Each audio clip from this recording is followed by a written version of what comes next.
Good evening. Good evening. How you doing? And I want to welcome you to Life and Basketball, another episode.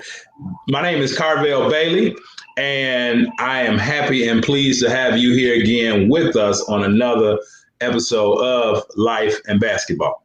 So, what we do on this show is we talk about how life as well as basketball are synergistic and how they go hand in hand and play so much off of each other. And so the show tonight is being brought to you by Bless the Ball Skill Development Academy, where we help parents of unrecruited or under-recruited student athletes save money on college by helping their student athlete find the right fit and the right school for them. The show is also being brought to you by Understanding Life Through the Game of Basketball. Now, this hot selling book right now is one that's going to teach you all basketball principles and how they can be related right back to life to help you become a better leader, a better basketball player, a better coach, and just a better person. And so the show was birthed from this book, and I'm happy and proud and excited that we were able to bring this show and birth the show from this book. And so the things that we will talk about tonight is similar to the things in this book. So I'll drop the link to that before we finish tonight. And I am pleased. You can see I'm talking fast tonight, but I am pleased to bring back on the show. He was on season 1, I believe episode 2. And so I'm happy and pleased to have him back on the show tonight. This gentleman, I've been around for, he's been part of my life for about 13 years now. Seems much longer than that. But I've seen him grow from a teenager to a young man to an astute, responsible man at this point. This individual played point guard for me, now is a business partner with me. And, I can go on and on and on and on, but for as great of a basketball player he is, and you hear me when I say is, right? Not was, but for as great of a basketball player he is, his charisma and personality and character is even better. So we're going to dispel a whole lot of myths tonight, a whole lot of, things that parents and athletes have been told. And we're going to dispel a whole lot of that tonight and let him share his story as it has moved up a little bit over 2 years' time. So I am happy to present to some and introduce to others my hoop son, somebody that's special to me, my family, and my heart, All-American Coach Jamill Harris. Shorty, how you doing, man? Appreciate it. What's going on, bro? Man. I am happy and excited to have you on the show again tonight. So for those people, man, that may not know exactly who Jamill Harris is, the man. Can you just give us a brief, 60, 90-second synopsis and overview of exactly who is Jamill Harris? Jamill Harris, for those who don't know, first off, Godchild, God loving parent, man, a father, an ex basketball player, a mentor, a dean, a young brother that's overcame a lot. When I say a lot of adversity from the streets to being a actual a great male role model. I love that. Absolutely. Yeah, I love that. Try to practice what he preached. So that's just like a little rundown, brief. Okay. Yeah, I love that role model, and it's a lot of people that don't embrace, the role model. Snake, what's good, man? Do it. Yeah. They can shy away from it, because a whole lot of responsibility comes from that.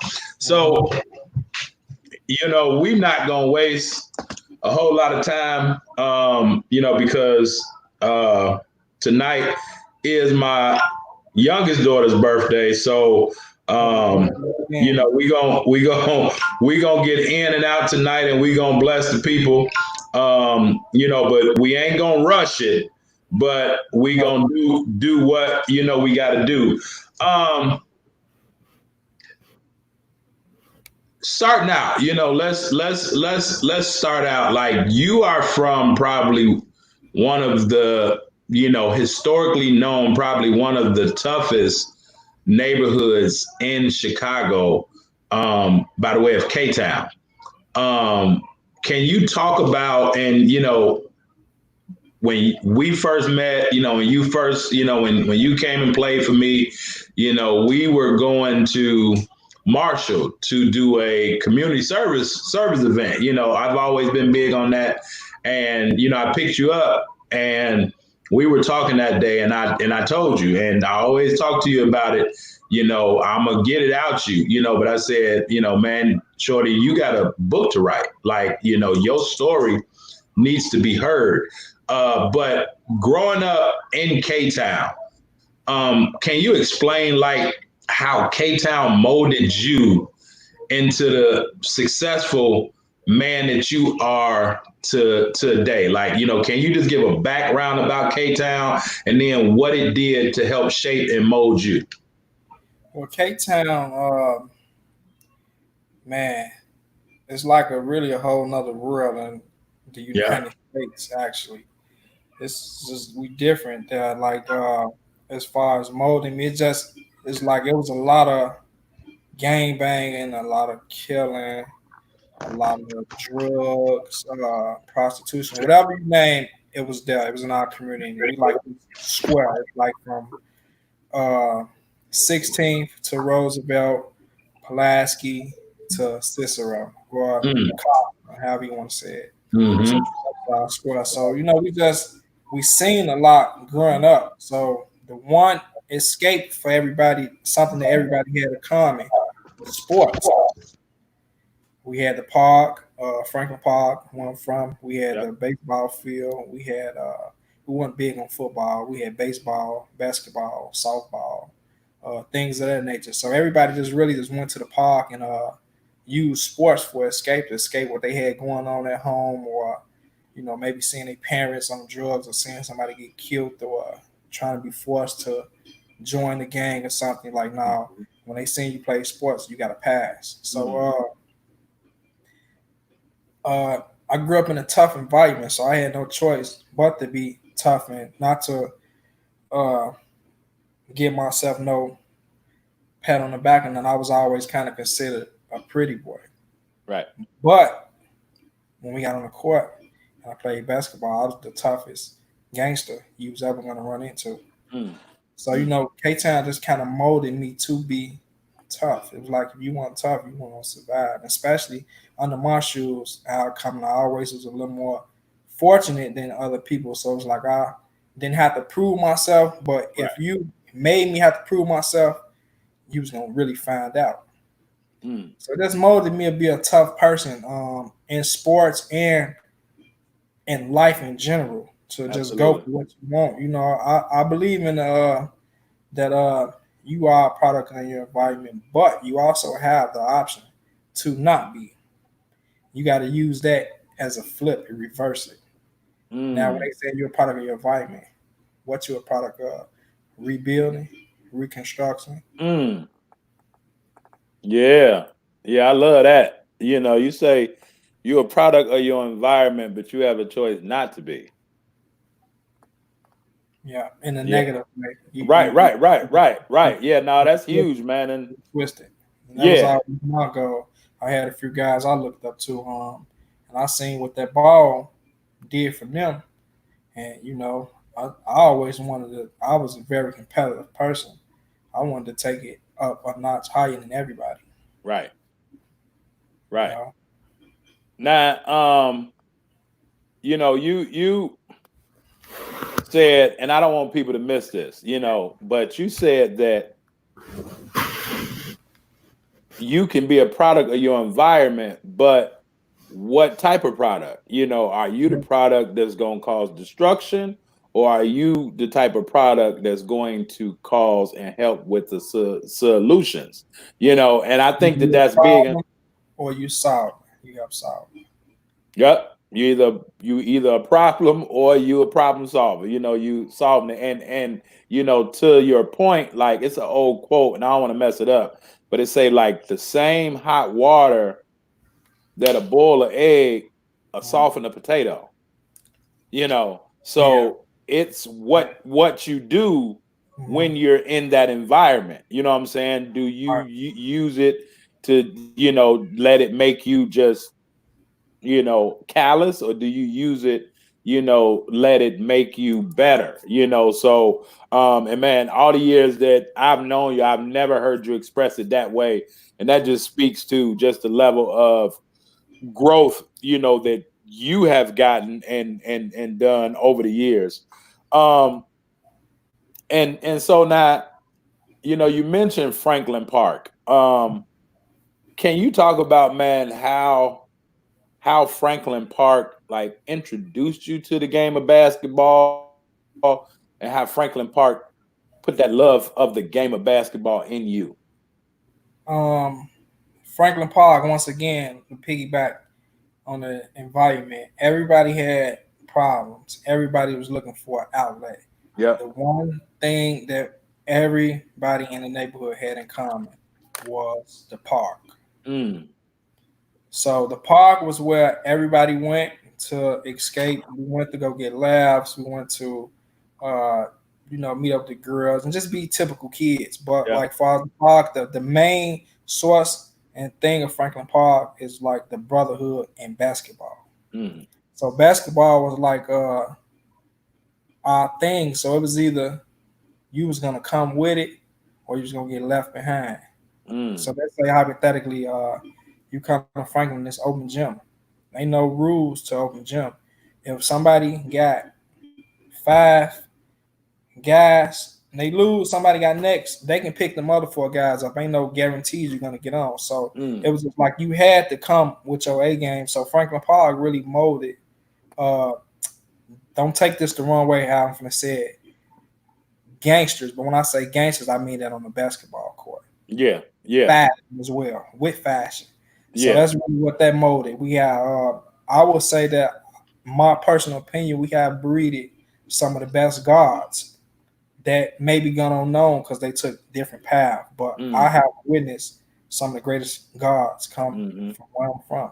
Mm-hmm. So And that and I have to say that they definitely, it was a it's like a how Simeon is now to high school basketball. right. When you come to Power District, Franklin Park is the mecca park for basketball. Mm-hmm. Mm-hmm. Mm-hmm. Yeah, yeah, I love it. And yeah, no, I know what you're talking about, but for the listeners, and this audience is, coaches and athletes and parents, so I would like to think that everybody know what you're talking about, but when you say like gangster on the court, you just have to have a certain level, like, again, we've been talking about the whole Bulls series and everything, and people talk about, Isaiah Thomas, and if it's all a hate or whatever, with that, but he's from the west side of Chicago, just Yeah, and just having a certain level of toughness and yeah, willing to fight on and the do what court. it is. Yeah, Yeah, that's what it is. And if you don't have a couple gangsters on the court, you from a know, team standpoint, it's gonna be a long night. you're in It's some gonna trouble. You're in some yeah, trouble. yeah. Now, so you wind up going to former high school. We heard some stories on, another show, with your high school coach, Coach Terry Head, how you're right in the backyard of Big, Farragut. Crane, Yeah, Marshall. yeah, Farragut, Crane, Marshall, and all of that. And you could have probably went to Farragut, but you wind up going to, Foreman. And you kind of hit the ground running. As a freshman, you were kind of thrown into what would be the fire, so to speak. So can you talk about, because there's a lot of parents, man, and me and you talk about it all the time. It's a lot of parents that want their freshman or their sophomore, to play on varsity or, get upset, when they not playing. But somebody that's lived it, man, can you walk us through, like what was that transition like and how was you able to maintain it coming in just as a freshman and now you playing against, the older guys and, varsity level is much faster, much stronger, much quicker. Like how did you manage and you were successful on that level for all 4 years? So like, can you just walk us through that? Well, truthfully, everything go back to where I came from. Okay. I always, like I say, it was no age limit type thing. It was either you had game to get on the court, regardless of how old you were. Okay. You had game to get on the court, or you was gonna sit down and wait till your time till you had enough game to play. So to piggyback on where the transition for me started varsity as a freshman, I had been playing varsity since 6th, 8th grade, getting me 3-4 minutes a quarter or so. So they had already had a vision and a plan. Okay. My vision and plan maybe just wasn't the same as theirs at the time. Yeah. They had already had a vision and plan. So me going in, it was just like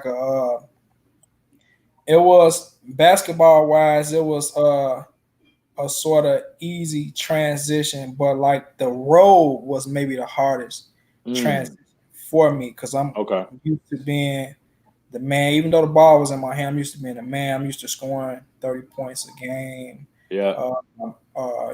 And just being the whole spotlight and center of attention, which I Right. still get a lot of the light, but now it's like I'm the young boy. I got to prove myself to everybody. I got to make sure everybody's satisfied. So it was a lot of pressure on my plate. And the piggyback on what you're just saying, get a parents a brief detail of, and the coaches. You have to make sure that player is really ready for that mentally. The basketball part is the easy part. Mentally, it can do some things to you. Just think about I'm a freshman. Right. I have no room to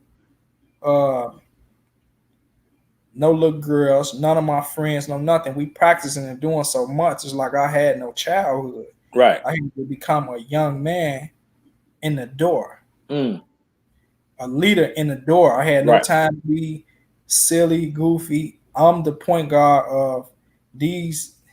They was older young men at the time that was wanted scholarships and wanted something so bad and had points to prove.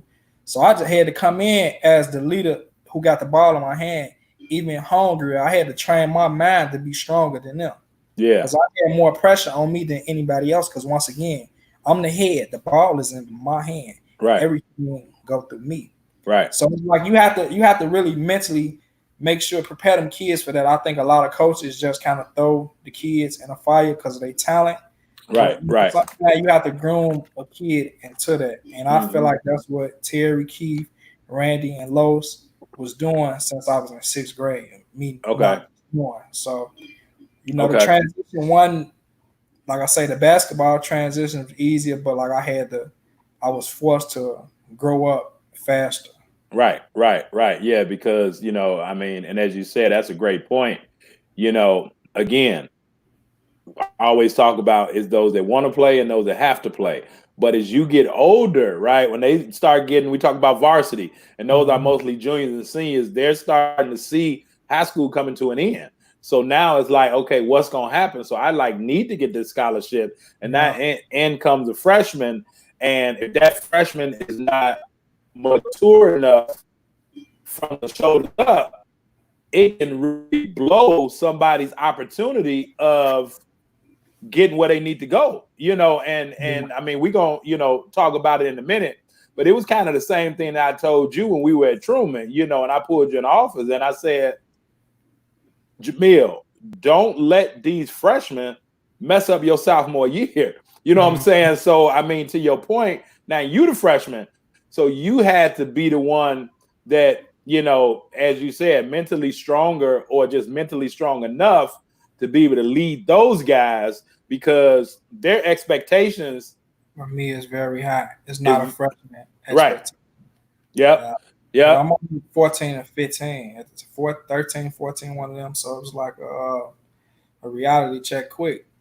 Man, yeah, I love it. And you know, I mean, we kind of talked about it, you know, with Coach Head. You know, I mean, you all, you know, did some great things. You know, you got to the, you know, Elite Eight a couple times. Now, can you talk about that? You know, I mean, so you know, by this time you was like, you know, I think a sophomore and you know, probably a junior. I was Yeah, sophomore. So, you know, you going to that neutral site. You're at that neutral site and it's rocking. You know, it's rocking and rolling in there. Can you just talk about like what pressure means to you? That was the day that I really understood when you can sometimes be when you in the spotlight. Majority of the time, you get the glitz and the glamour, but the underdogs you don't really see because you're so caught up in the light. Right. The underdog is right there ready to clip you. Right. So going into that game as a sophomore, once again, the ball we playing the best team. They won city that year. Okay. We playing against the some of the best basketball school probably in Chicago. I mean, no disrespect to Simeon, but the Westinghouse, to me, what I was able to see was that. Right.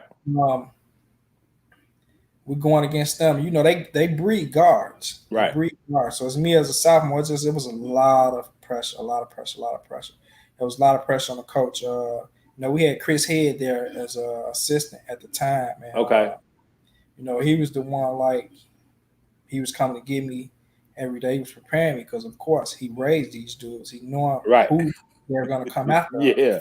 But, you know, it was a first-time thing for Terry. It was a first-time thing for me. And, you know, with the pressure and the expectation, I knew going into this game, these guys is not – he got Big Drake, first off. He, like, 6'9", 7 feet. Different. Just totally different. Different type of – yeah. Different. Yeah. You know, they had some great guys on that team as well. Not to keep name dropping. Yeah. But, you know, Terry kind of he put a lot of pressure on himself, and that pressure he put on himself, everything fell back on me as well. Right. So it put a lot of pressure on me as a sophomore too. So like going in the game, you know, shorty do this, shorty do that. And, you know, I was just kind of, I was a little nervous. That was like a game I was timid in.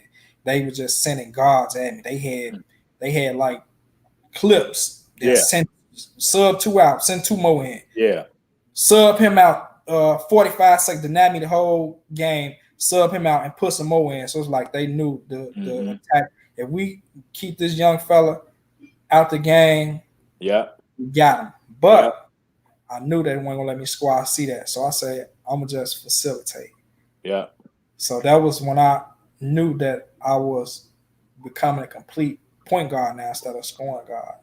I love that. Yeah. It was up by 9 or whatever case may be, and then, you know, the game just it shifted. But, you know, from that game and that point, I was able to get, because they called me Hollywood, I was able to put that under the rug when them lights on, because I know of your caliber, and I had a kind of a nice name buzz around the city, right, the state, whatever. So I knew that ever since then it was a dog fight when I stepped on the court. Yeah, because, you know, and I mean, we'll get into it in a minute, but, you know, I mean, it sounded like that they had a scouting report on you. You know, they had done their homework. Listen, some of those guys, and they might be logged in right now, they told me years later, I'm like, Joe, y'all was thirsty. They said the whole plan of the game was to frustrate me. Get me out my element. Keep throwing people at me. This is where I got that slogan from. You take off the head, the body drop. Right. Right. The head. Right. Without the head, the body don't function. The team Right. didn't.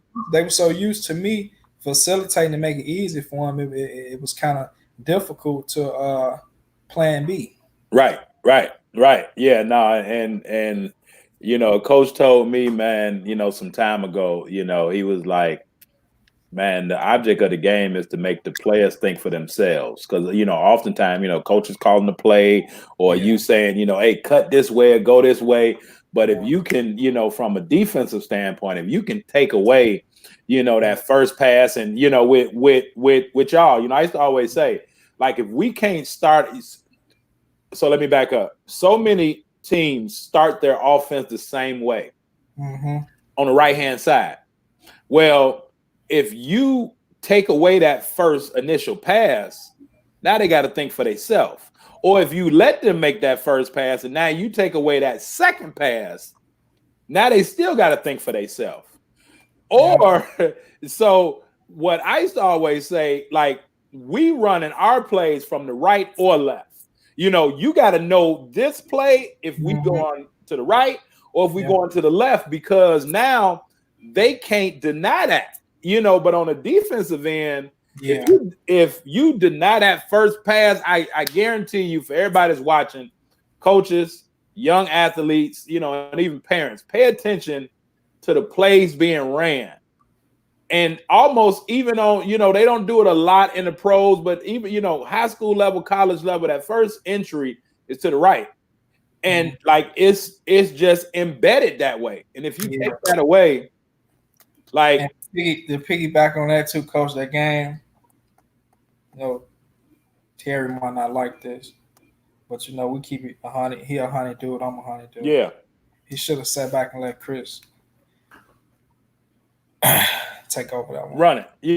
Yeah. And you know, I mean, as you said though, you know, that first time experience, you know, and I was laughing. Yeah, you know, I was laughing when I interviewed him, you know, from, you know, him just say the first thing he did was went out and bought a suit.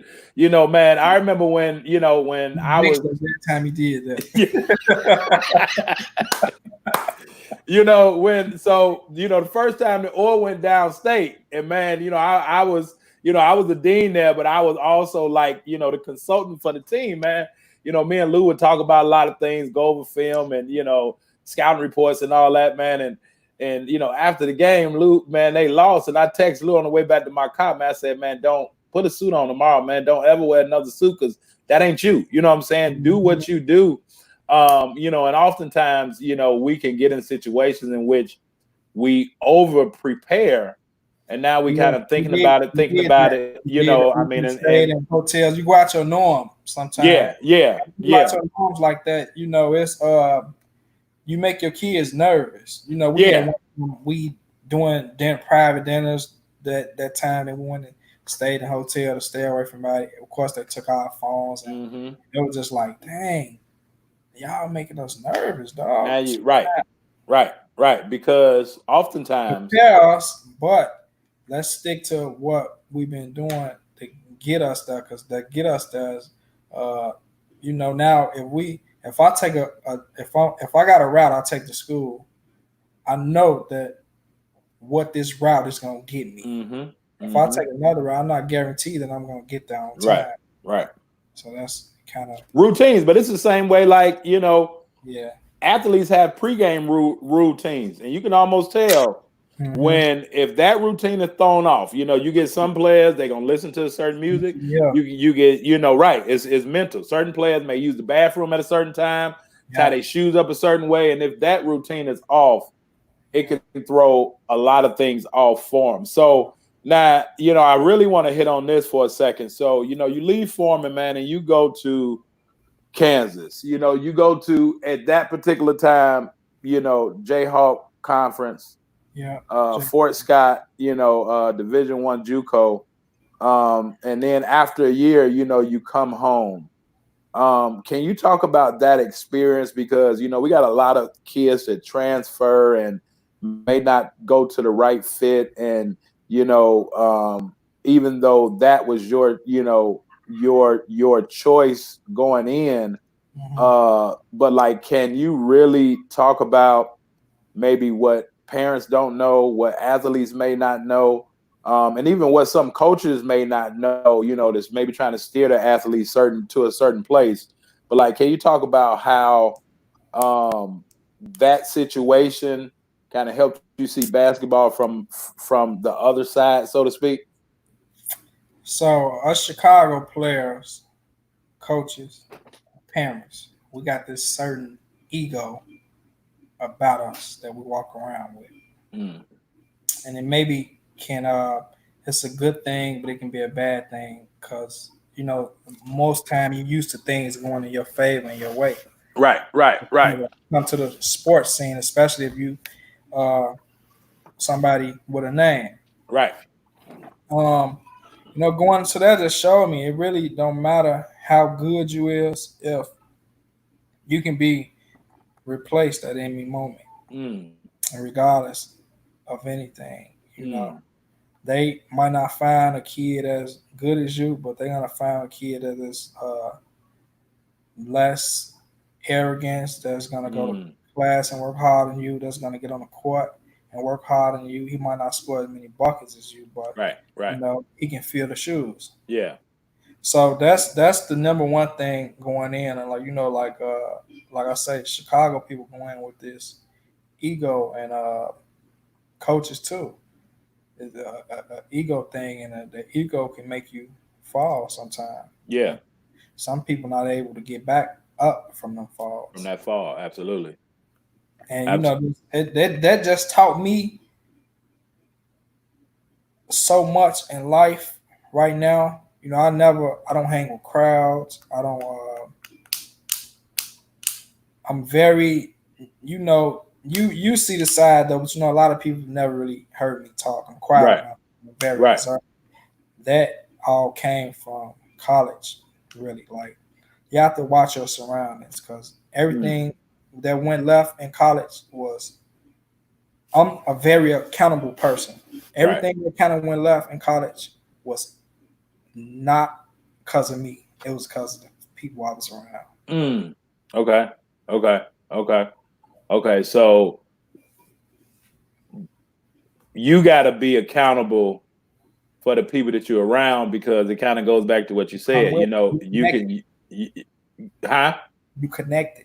Connected. Right. Right. And so you can be a product of that environment, or also another word is they say, like, you can be guilty by Association. association. Right. So, but I just wanted you to explain that, because so many, players or, parents may think it's sweet, oh, well, let's go here, this is a good, this is a good school, they're in a tough conference, they Send your play a kid home. good record, right?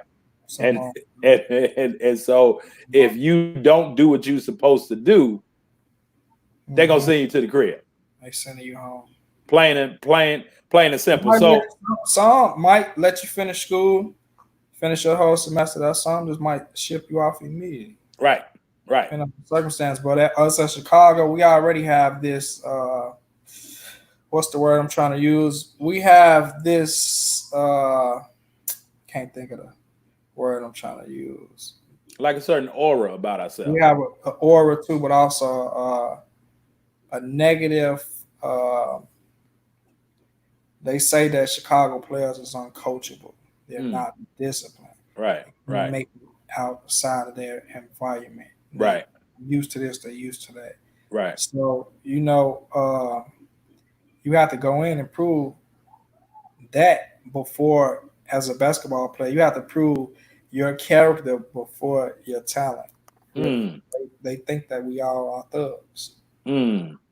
I love that. You got to prove your character before you prove your talent.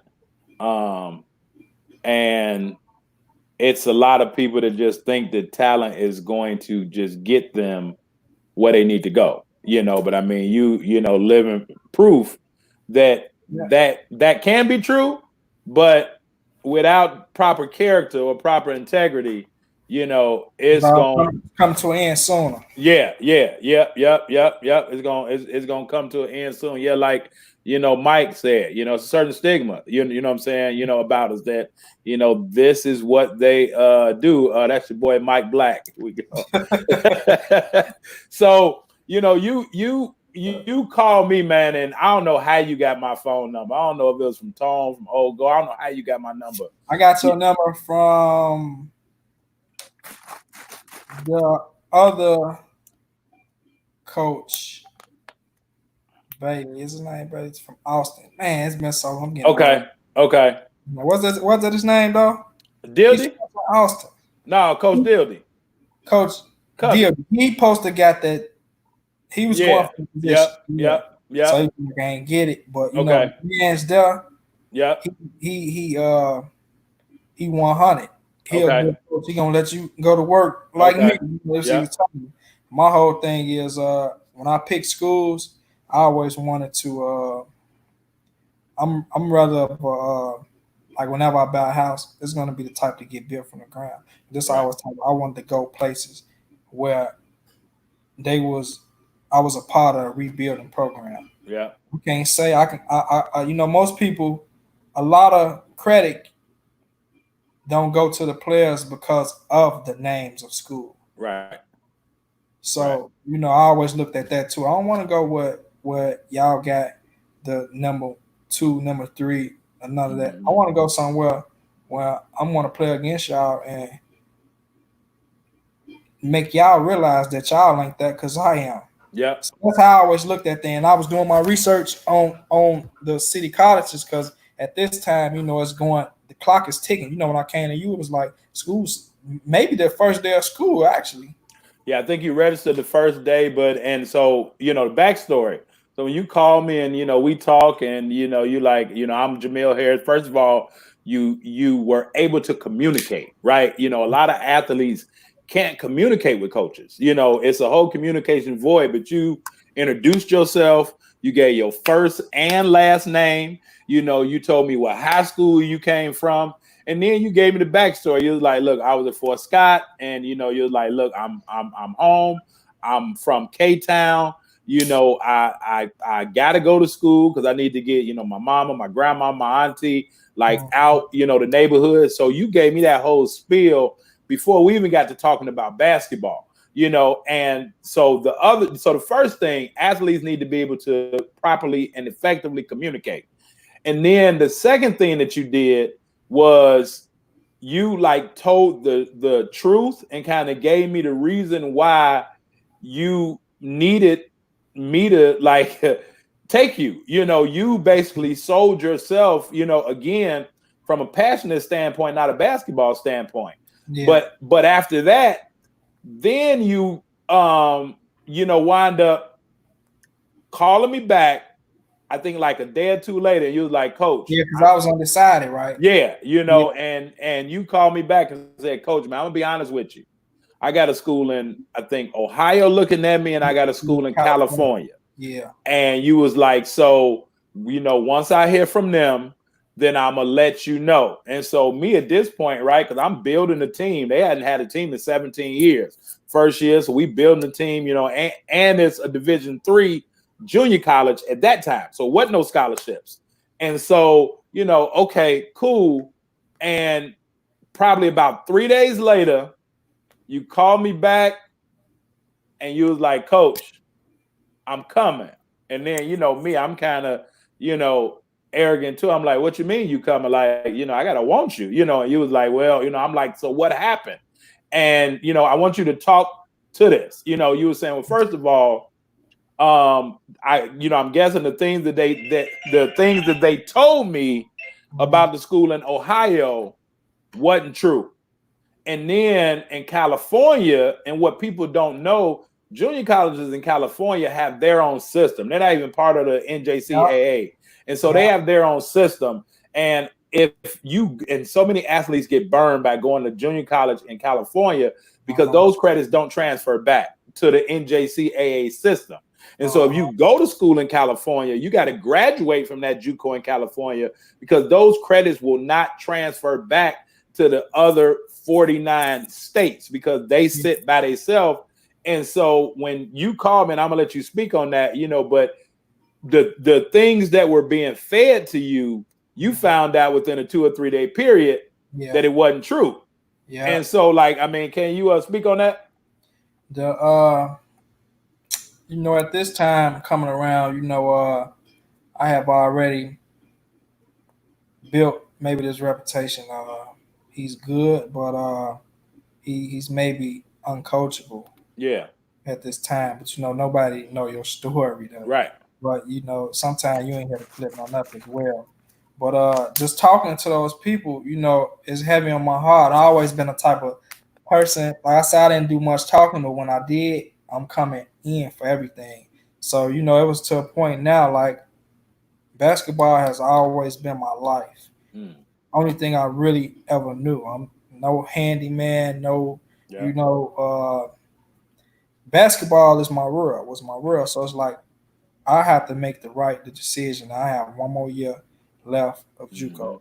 Everything had to be the right decision. And me picking back with these other schools, I get to ask a million questions now at this point because now I have a decision to make. I also have a baby in a way as well. Yeah. So I had to make the best and the right decision. So you just asking a lot of questions about housings, about credits, about scholarships, anything, any grant money, anything to come in because when you go out of town, sometimes they don't give you like money off the back end of the scholarship. You get like grant money, right? Which sometimes that don't be the out of staters don't really get much back. The in staters do. Right. You work study jobs, which it was like $6, $8 an hour. And you maybe getting 2 hours a day. Yeah. So everything came back to that. I went back and talked to a lot of the coaches, and I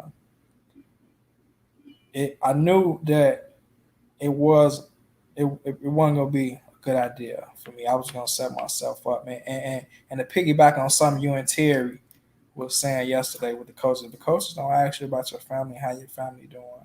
Yeah. You kind of won me over with that. With like, what's going on with your life outside of basketball? You know what I'm saying?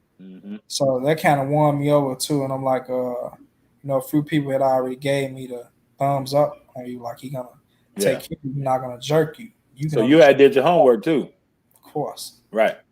So at this point, I got to because it's like this the last of the Mohicans. That's all I got. Like, yeah.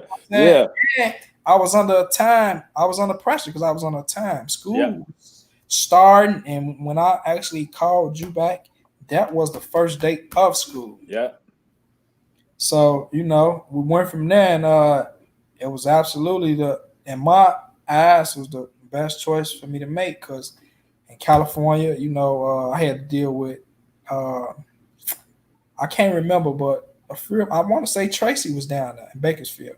Okay. Yeah. He was down there. It was telling me about how the Bloods and the Crips. It was a lot. Yeah. Came with that. It was like, I made the right decision. Yeah. I know my homie Hot Dog was out there too from Crane. He was out there as well. So that's how I ended up getting connected with the coaches as well. And they out here. Okay. Okay. Yeah. Okay.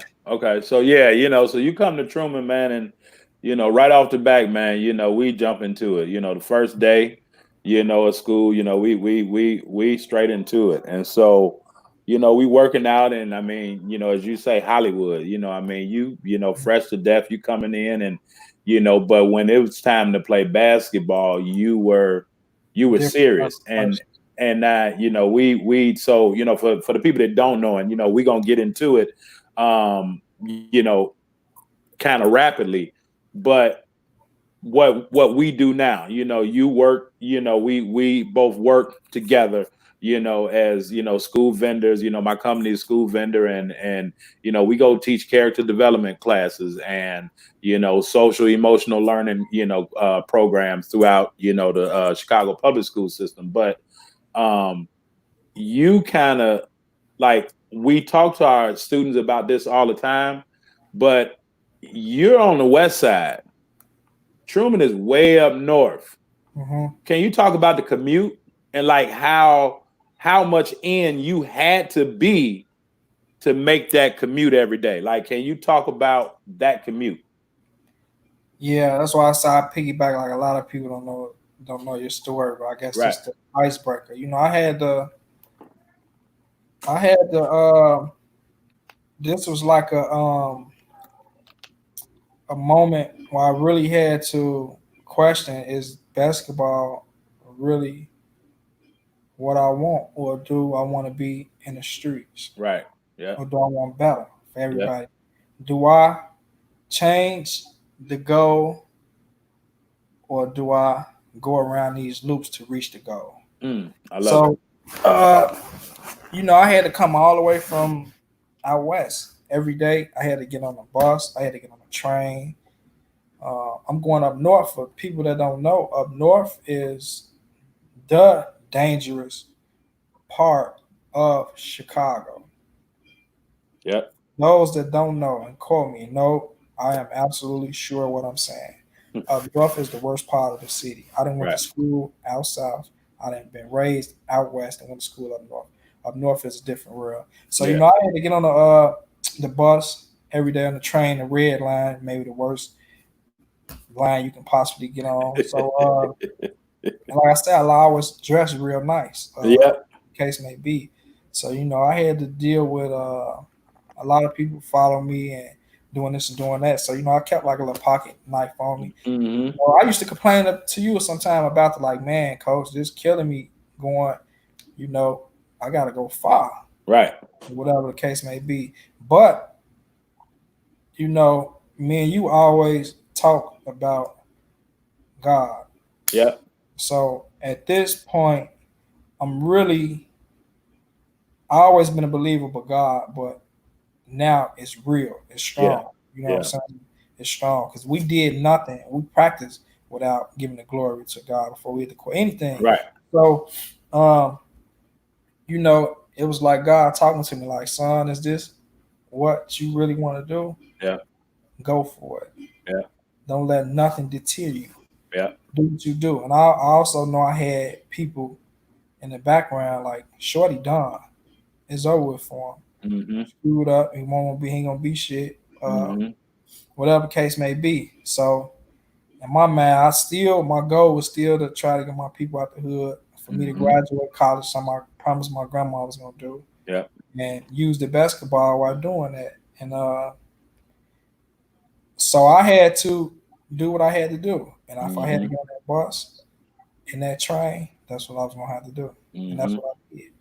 Yeah, yeah, and it was some long nights, and But it was, I couldn't complain. It was people going farther than me. yeah, y'all. Oh, yeah, I mean, Mike and them, and they was South Side, and Yep. hell, Kenny was all the way in the suburbs, and but I mean, as you said, like it was something about like every school that I've been to, I mean, I always bless the gym when I first walk in it, new job.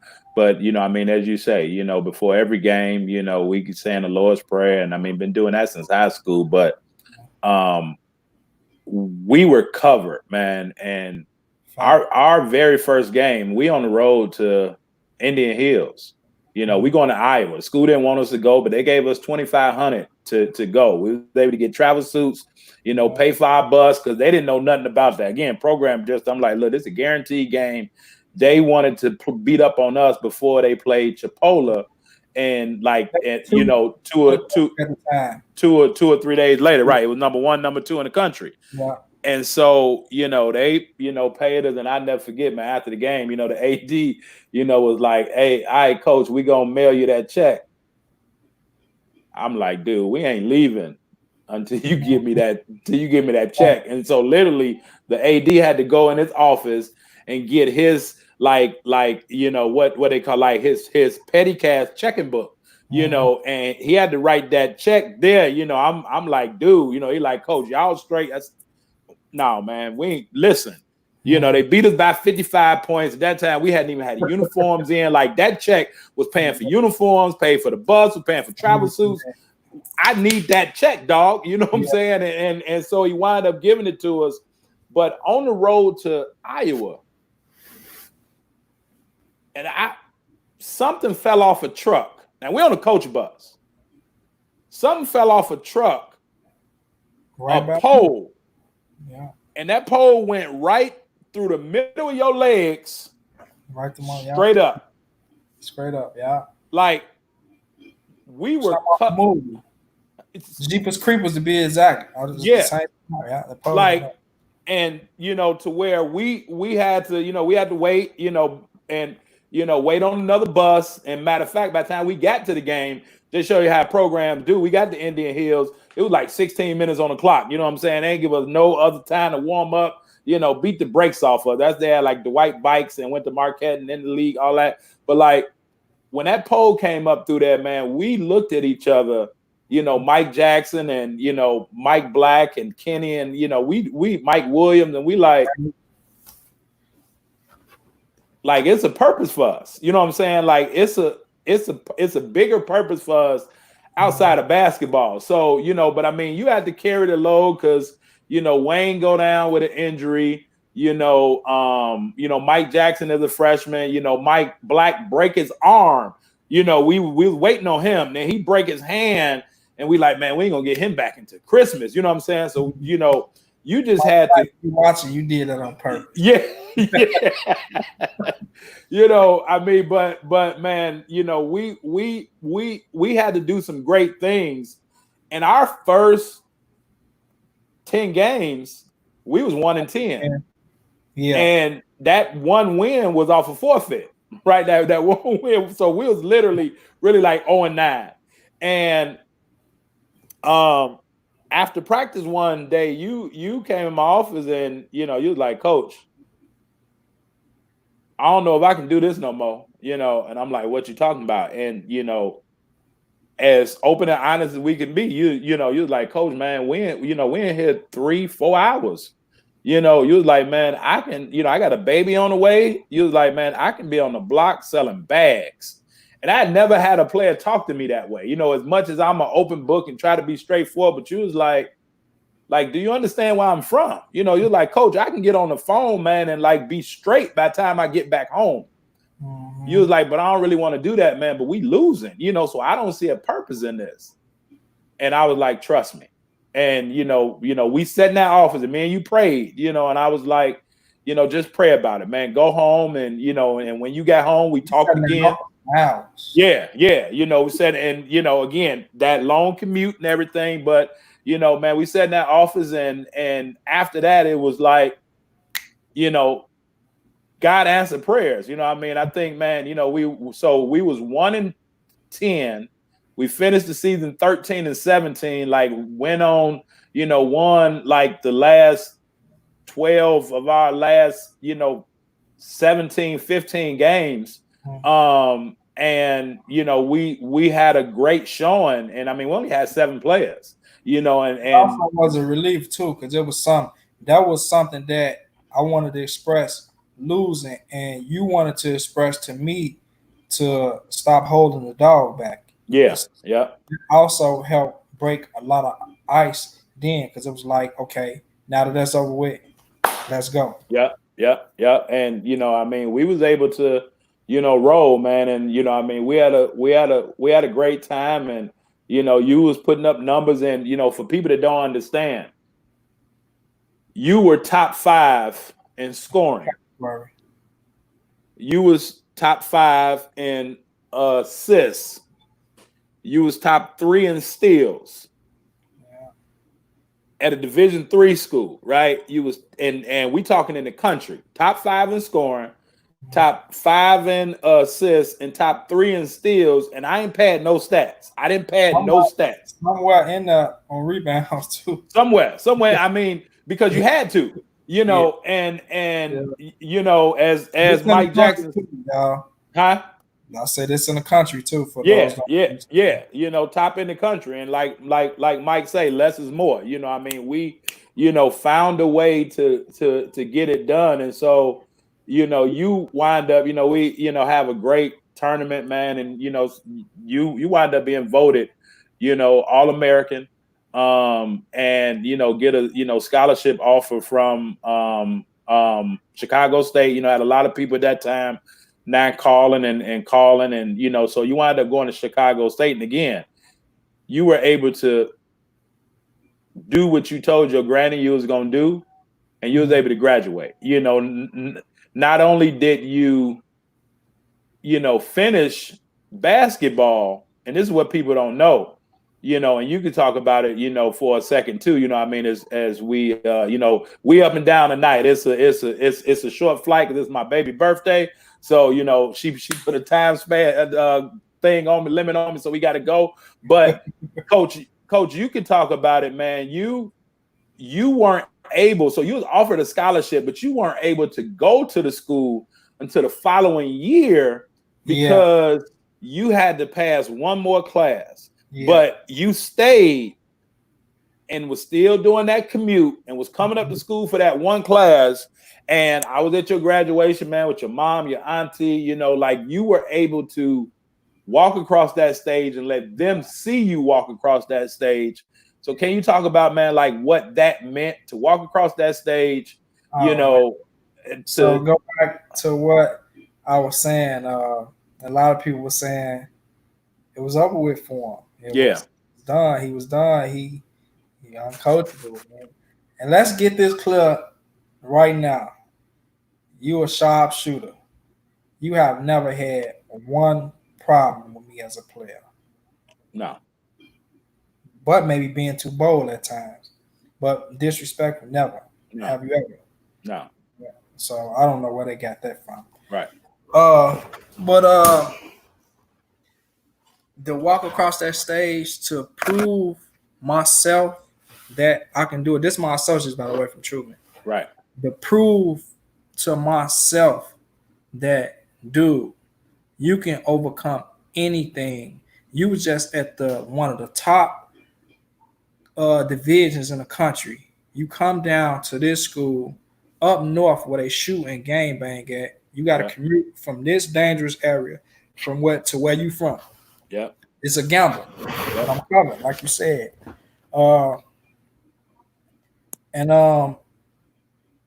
To just we have the ceremony in our gymnasium, right? Yeah. When you walk into the gymnasium, it's a certain thing on the wall, and it happened to be a banner, my banner of my number, retired All-American, and my accolades. Yeah. Up there. So for everybody to come in and see that in my family, because you can't miss it, you got to see it. Mm-hmm. It's just like much respect, man. I always been love. You have to see that, and that was just like the best feeling in the world. I got my sister, my mom, my auntie, you know what I'm saying? My grandma, she ain't bad needs and stuff. She couldn't really make it for real. Mm-hmm. But you know what I'm saying? But my lady at the time, everything, it was just like one of the best feelings in the world. There it is. Especially, especially coming from people say, oh, he was too small. He went to Truman, ain't had no program in years. Yeah. So I was like, people don't even understand the dedication and sacrifice I put into myself to get to that point. Yeah. Because it was at this point teachers saying like, man, he ain't gonna graduate. Only thing he know how to do is play basketball. Yeah. And I go in your classroom and just execute and probably teach you something. Yeah. Yeah. So, at the time I had Chicago State won me over. I feel like that was a good fit for me as well. I had signed with them, but at that time I couldn't get past biology. Yeah. I needed a science class to pass in order to go to a Division I school. Yeah. Grade was up, everything. I just needed this one credit. Yeah. And with this one credit it was just so hard for me to do it. Yeah. Like biology, that ain't English to us. Right. That's like speaking Spanish. So, like I said, I couldn't play that whole year. So, that whole year I had to basically sit out and work on biology. Mm-hmm. So it was like a dedication for that. That was another opportunity I could have just said, well, I'm over. Oh, well. Yeah. It ain't working in my favor. But like I say, God told me, if this is what you want, I'm gonna give it to you, but I want you to show me this is what you want. I want you to work for it. For nobody can never say they gave you nothing. Nothing. Everything Yeah. Jamill, Shorty Harris had, I worked my ass off for it. Yeah. Yeah. Coach Karvell helped groom me to be an All American, but he couldn't go out on the court on me and put Mm-hmm. 40 points up. I was putting. I had to go and do that. And I ain't give you nothing. I mean, I ain't gonna, He was never, up on- never did, never Yeah, will. And so like, you know, wind up going to Chicago State. Play your first year. As we see here. And for those that don't know, the guy that's chasing behind Jamill is Jimmer Fredette, who led the country in scoring, right? yeah. Jimmer Fredette led the country in scoring. Him and Kimber that year, right? Yep. But you see, he chasing after Jamill Harris, right? But you go to Chicago State, man, and your junior year you play, your senior year in preseason, you come down with an injury and you don't play. It was basically like career ending. And I remember talking to you, and you was like, Coach, man, it ain't worth my life. Yeah. But they were, the staff there was men of their word. They, kept you on scholarship, did everything still with the team. You as your man QP say,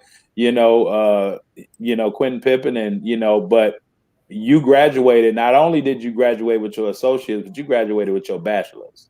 Yeah. And I was there sophomore night. I remember, the big, poster, they, the big plaque, that they gave, the I remember lady, yeah, that. and like, how did it feel, man, now to be able to use basketball and you got 2 degrees out of it? Man, one of the best feelings in the world. And for those that don't know, the main outside of myself going back to school and my family to was I promised my grandmother that I was gonna graduate college.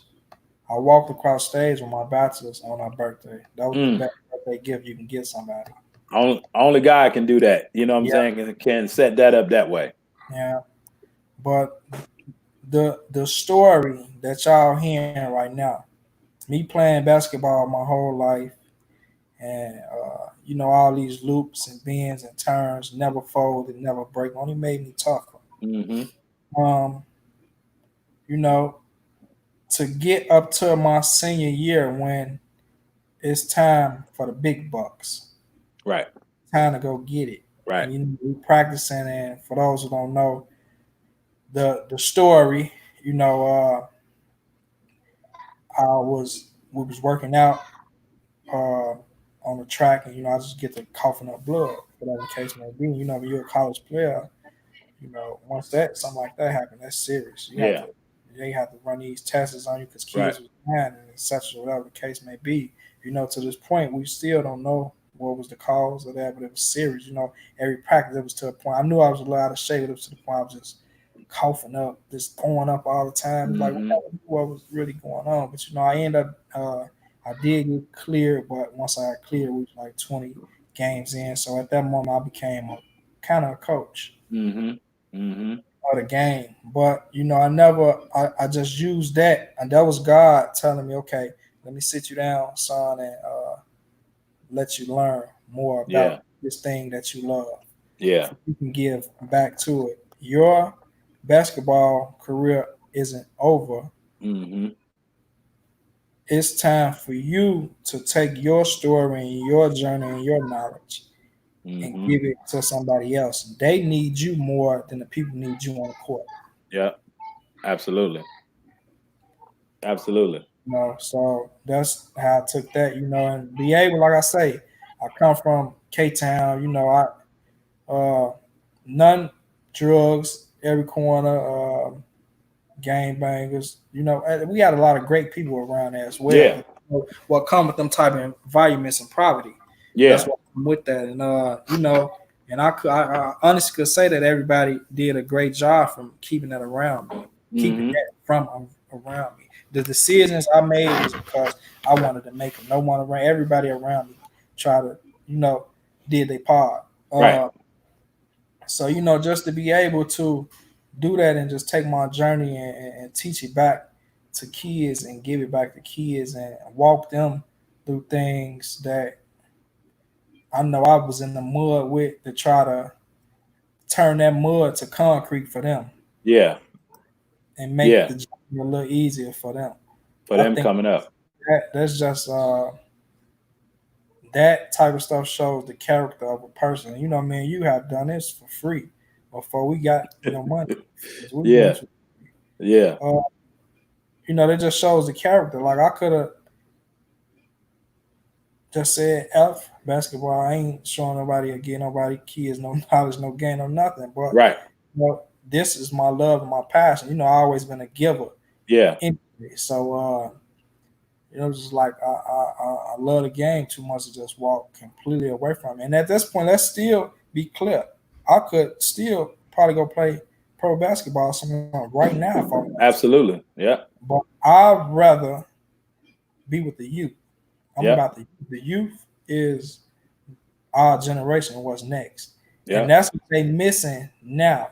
Like everybody got I watch certain groups and whatever the case may be. Everybody got a scenario to everything. But what are you doing to help solve these problems? Absolutely. Are you hands on with these kids? Are you an ear? Are you able to get them an outlet to escape their problems and their poverty? Or are Yeah. you the ones that just using them and Yeah. misleading them? Yeah. Yeah. No, that's man, eloquently spoken. And I don't want people to miss over that. I mean, even and that's why I said earlier, not that he could play, he still can play. But you have chosen a different path. I think over the last 4 years we've done something remarkable. We've done things that other people really can't figure out how we're getting the success that we get. They look at two young black men walking in and, I might be in a suit, you might be in some Gucci loafs, whatever, but like kids gravitate to us. Yeah. And I mean, that's nothing more than a gift. You told me something the other day when we was talking, you was like, Coach, man, you too humble, man. You did, and I, told you the other day. I said, man, that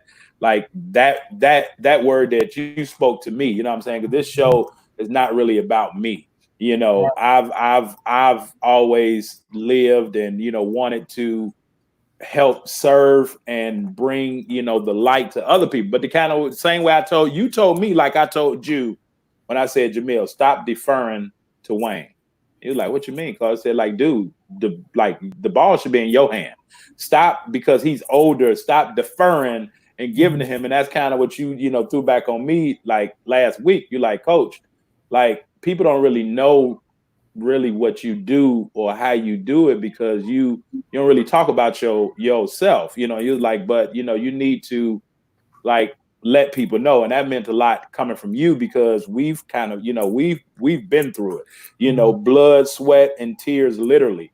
But can you talk about, man, as we do get ready to close, because I hear dinner about to wrap up and they ready to go. But can you get into, man, the work that we're doing, and I mean, now you're a dean of students, and again, head coaching jobs is to prepare their assistants for a head coaching job. Same way with business. My job was, and I've always told you, I'm going to prepare you to where you can go run a couple of your own schools, and basically now that's what you're doing. Yeah.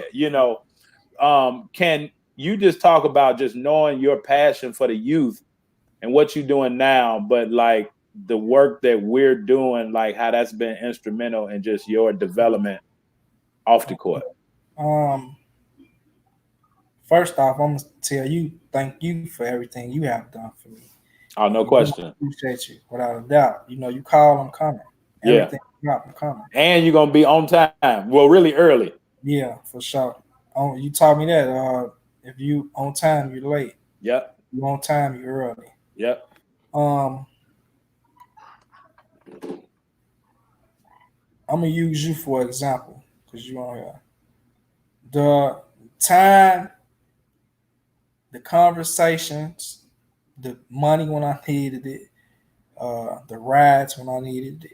Mainly, more so, your ear Mm-hmm. every time I needed it. You know, I'm not big on talking, but when it was a lot of stuff that I knew I could just, you as a male, I can come on to you and just let it on out, and you weren't gonna hold no punches. You know, my Yeah. sister was always my ear too, but like she a grunt at the end of the day too. So like I got this meal now, I can let it on out. He gonna give me what's 100, not Yep. sugarcoating shorty feelings, because Yep. a lot of people, hey, Hen, I'm gonna hit you. I don't want these people to know what. I'm gonna hit you, Hen. Uh, yeah. So like that is something I'm forever grateful for, and being that, giving a kid that your time, it could be a second. If you give it time, they gonna always remember that. Coach said that yesterday on what's called Yeah. conversation. You might not go to that kid's school, but he gonna always remember the conversation. Yeah. And I just always remember like people that was there for me. Even Coach Hen. Coach Hen never coached me. I sat on the phone with Yeah. this dude for hours talking Yeah. about sports and outlet because he know the pressure I had on me. He made me forget about basketball at times. Yeah. You know, you for that too, Coach Hen. Just like it just the effect that dominant males had on me. Yeah. You know what I'm saying? So Yeah. it was like when it was my time, this is what I want to do. I'm Yeah. tired of running up and down people basketball court anyway. I've played that since I was 6 years old. And it got to the point where it was more so of a business, and people Mm-hmm. don't really care about your well being either. So you know, it was time to sometimes time expire on things. Absolutely. You know what I'm saying? But I just I know the impact that the guys around the neighborhood had on me. My uncle, just the males to piggyback on my coaches, you. It was like they the reason why I am who I am today. Yeah. And I come from maybe one of the worst neighborhoods in Chicago, if not the Absolutely. worst. Absolutely. They helped me get through this. So I'm gonna help everybody else that I can get through what I can help them with. Mm-hmm. So you know that's just always was my thing was my intention was to go pro, but it never was to go pro for me. Right. Oh, I love that. It was for to Yeah. give my family this huge house, to Yeah. give them this lifestyle, to have them give them an escape. Because I had Yeah. an opportunity to travel and seen the world, Right. travel everywhere. Kind of, I didn't did a little bit of everything. It never was. My whole goal was really for my family. Yeah. It was for me. So me giving back to these kids is my personal pleasure, Mm-hmm. my calling, and my way of giving back. The same way you get to me. I ain't tell you this, but when I was coaching my uh 7th and 8th graders, Yeah. damn, I'm turning to Coach Bailey. Yeah. You know what I'm saying? I said, yeah. Yeah. I done ran these kids. They come on, coach. Come on, Yeah. man. They know how I fought. You know what I'm saying? I'm running these kids, man. It's just like I just feel like that's my calling, man. And like I say, if you guys was able to help me change some things, I know with my story and my journey that I'm gonna save a lot of kids' life. Yeah. You know what I'm saying? Like a Yeah. lot of these guys that's on here right now, they'll tell you, even though when I was doing wrong, whatever case may be, hey, you're not finna now you tweaking, bro. Yeah. Even the guys that's older than me on that now, Yeah. like I always steer people the right direction. And Absolutely. when you always tell me, Shorty, when you come out that shell, and because I was never a talker and still really not, but when it's time for me to speak, what me and you talk about, my words is gonna speak value. Yeah. Yeah. You're gonna Yeah. hit me. You're not only Yeah. gonna listen to me, you're gonna hear me. Yeah. Yeah. Um, Yeah. and that's just like with the kids. I just see I see how I gravitate. I work with bad kids, man. These kids call those teachers chairs at teachers' desks. And I went in this and worked in this place for a year, and once that's when I really learned that this is real, man. This is my calling. This is really my calling. It's a gift. It's really kids, man, you have in our program, they just need like redirected. Yeah. Yeah. Man? But we have one or two that we really just have to cuff on in, right? Keep them close to it. Yeah. But being at that one school I was at, it was challenging, and I was able to grasp these kids' attention genuinely and not go out of my character and help redirect their mind frame and their thought process, because it was none of these kids grew up in the same lifestyle that I had, but they didn't have a Coach Bailey, or Terry Head, or Henry Cotton, Larry Gallen, and they had these type of guys around them to do that. So that's when I came into play. Like everything happened for a reason. It was a reason I was put into that situation. Yeah.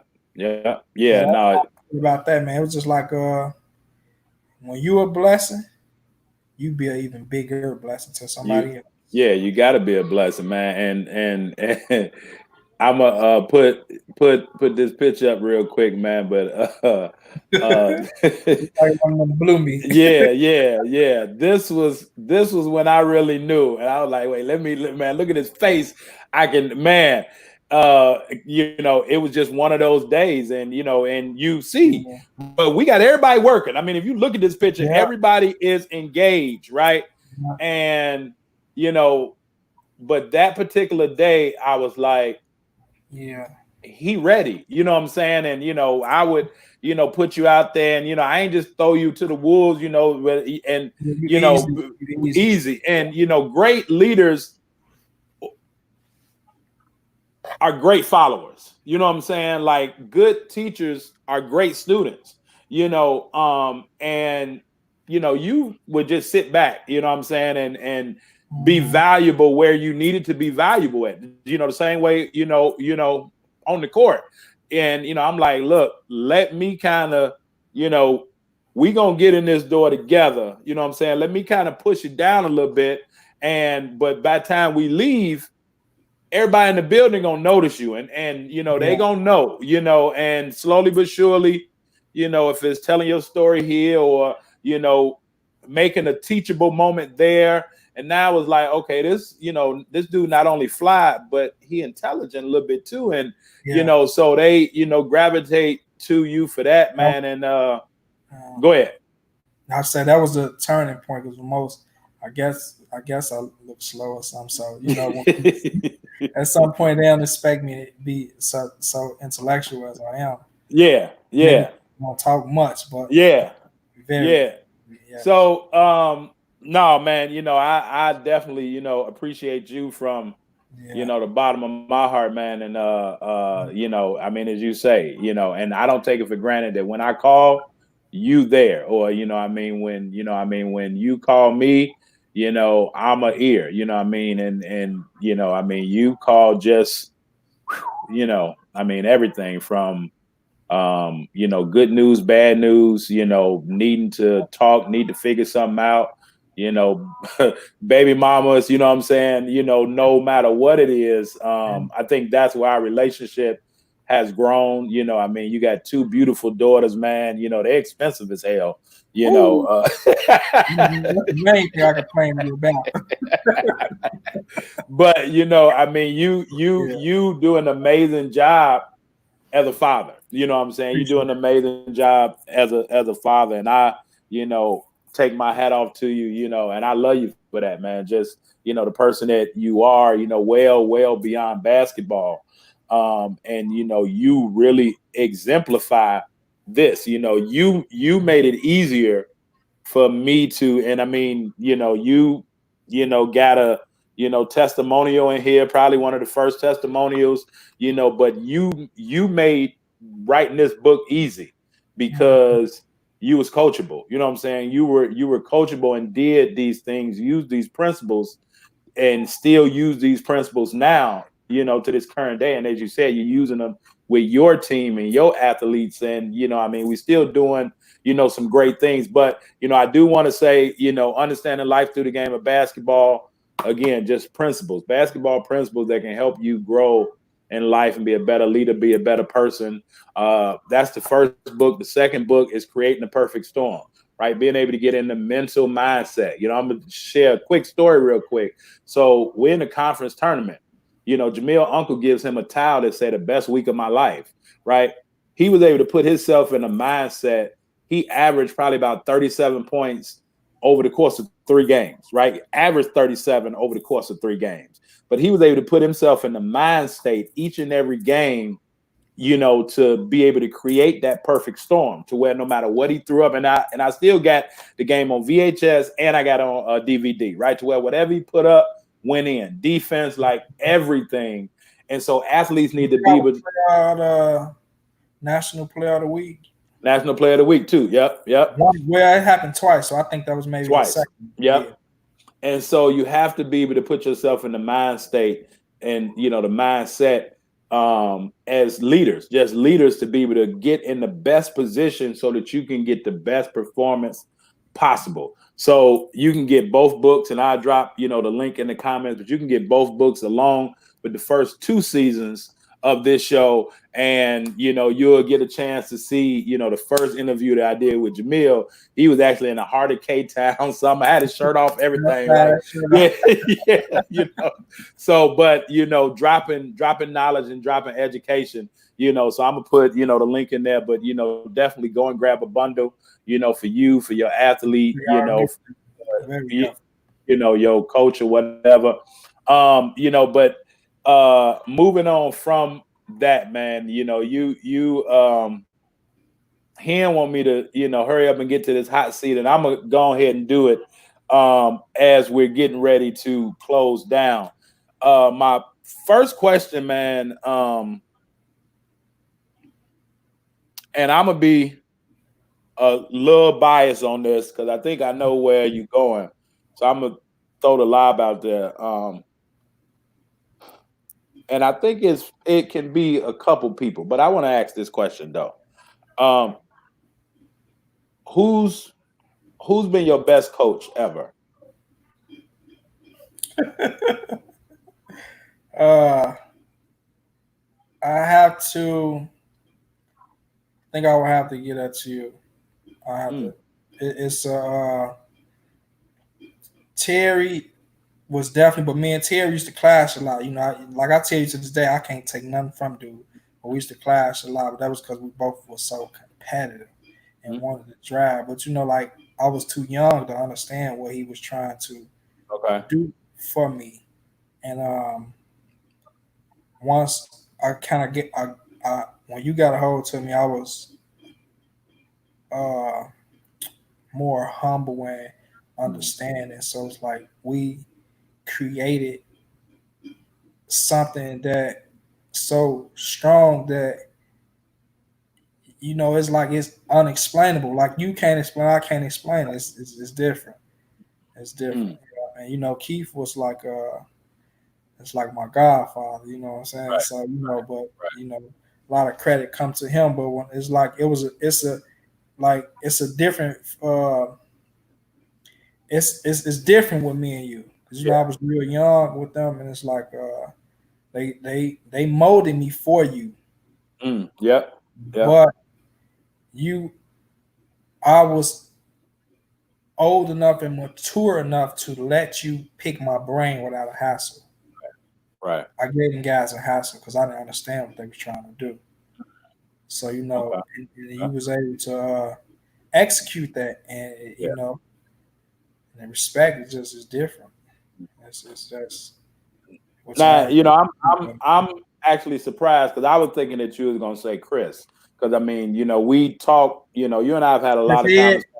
You and I have had. But it was a lot of.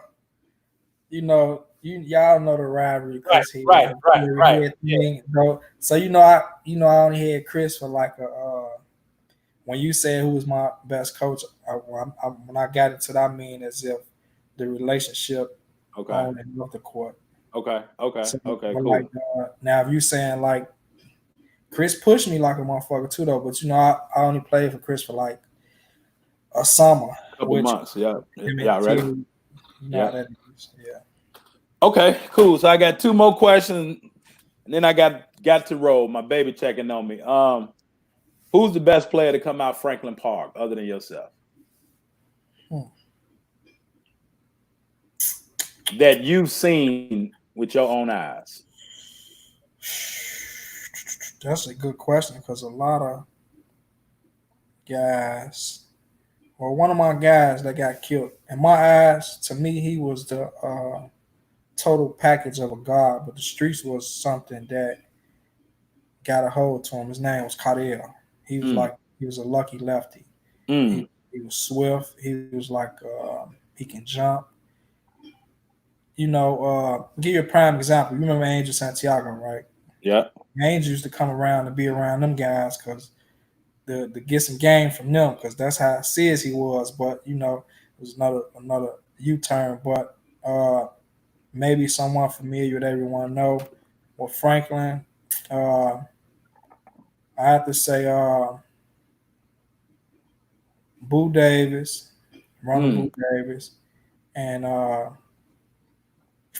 I'll say D-Man too. Not only because of basketball, because these guys actually, while working on themselves, they was taking time to help other kids too, because they knew everybody was watching.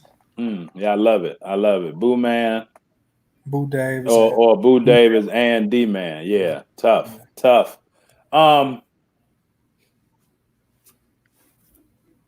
Best basketball moment. Best basketball moment. Maybe 6th, 7th grade, maybe 6th to 8th grade. Derek Poole Rose was always the one. But you can never mention Derek without mentioning Jamill Harris. Yeah. At that moment, at that time, 6th to 8th grade. High school, different story. Grammar school, let's be realistic. Right. Playing him at for the championship game at Terry Head tournament. The tournament he was telling you about when Derek was helping cleaning up everything. Dog battle.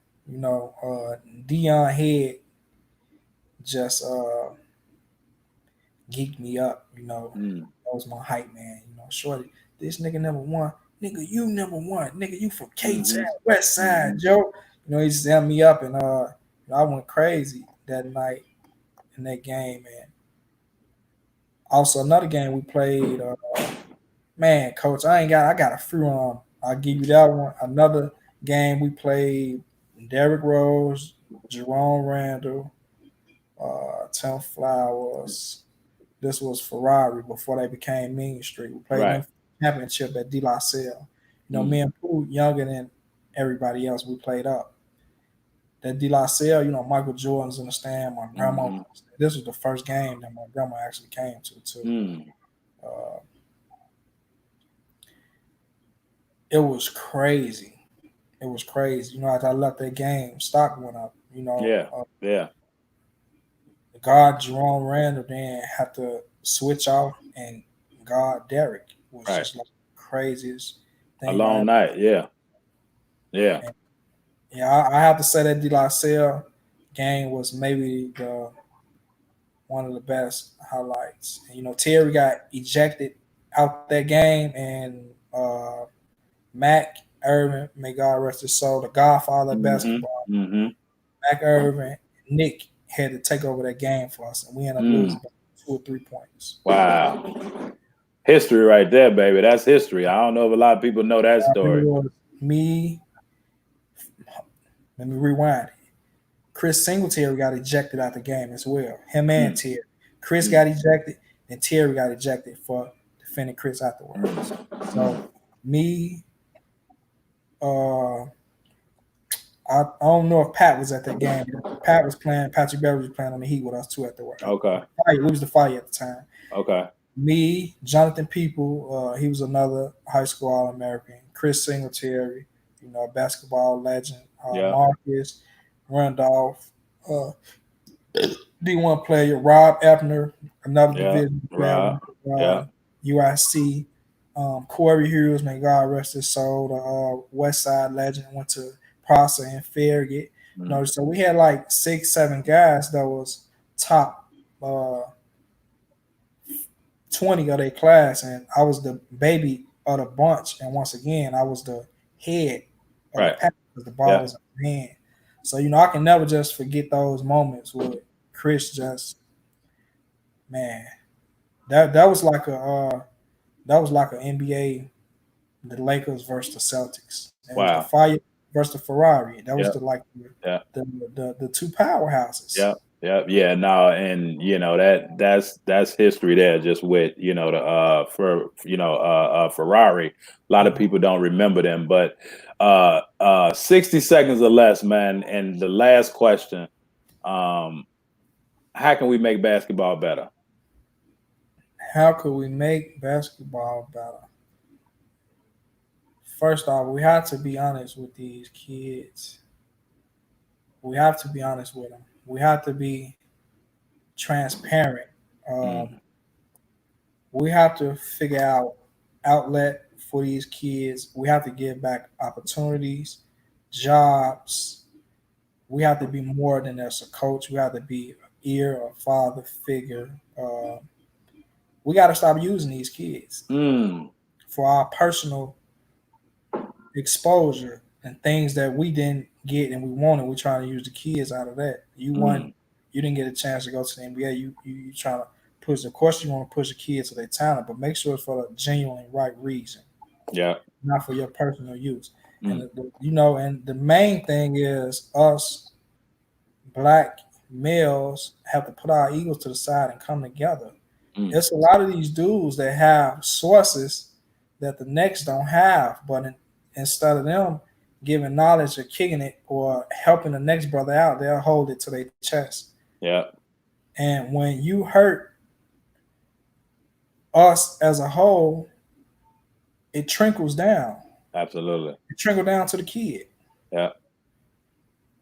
It trickles down to the kid. So, like I say, we mainly we have to come together. I see a lot of people arguing who this, who that, who the best at this, who the best at that. Listen, man, we Chicago don't get the respect because of how divided we are.